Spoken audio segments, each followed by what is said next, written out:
Hello, so today I'm going to be taking some hardwood cuttings. That's usually done in the late autumn or winter when the trees are dormant.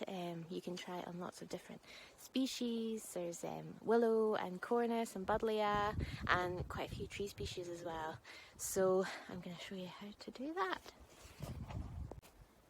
So you want to take a section of wood that's about sort of pencil thickness. So I'm going to actually be able to get quite a few cuttings out of this one. First I'll show you.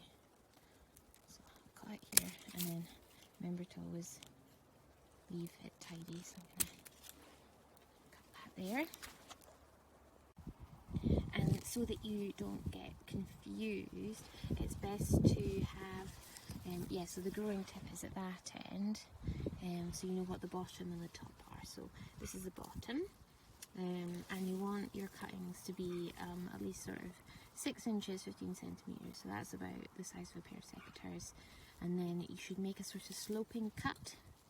So that is now the top of my cutting here, and the bottom. And then I'm just going to go up this piece of wood here and see how many I can get out of it.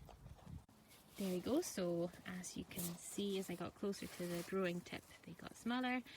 So this one I'm not going to grow, I'm just going to show you that. But yeah, with these ones I think we might have some success. With willow, because they are just so ferocious at growing, you could probably do it at any time of year. I've taken cuttings in the spring of willow, in the summer, and they've all rooted. Maybe not like in the heat of the summer, because you do need to make sure that they're well watered, but yeah, willow are one of the plants that just want to thrive and survive, so they're easily rooted.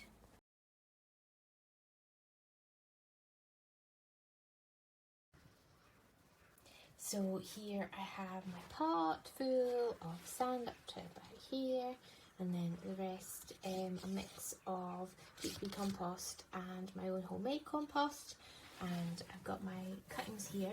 So I didn't mention before, if you want to make sure that your last cut right on the base is like right by a bud, because that's where all the growing hormones are, and where it'll callus over during the winter and eventually sprout roots from. So you can, traditionally it's done in a trench, so if you've got some space in your garden, just do the same, dig a little trench, layer the bottom with sand, and then put a bit of compost in the bottom too, and just to make sure it's like free draining, maybe mix in some grit, and then basically all I'm going to do, pop them in, making sure that the slant is at the top. I'm putting these quite close together as well, so usually people put them sort of like 15 centimetres apart, but I'm just being a bit raucous and put them all in the same pot. And then give it a water, and you've got to make sure that you keep it watered if we've not had rain for a while. If it's out in the soil, in the bare ground, if you do trench there, you don't have to worry about watering so much. But yeah, if it's in the pot, you have to water a bit more. So there we go, hardwood cuttings. Put in a label and the date as well.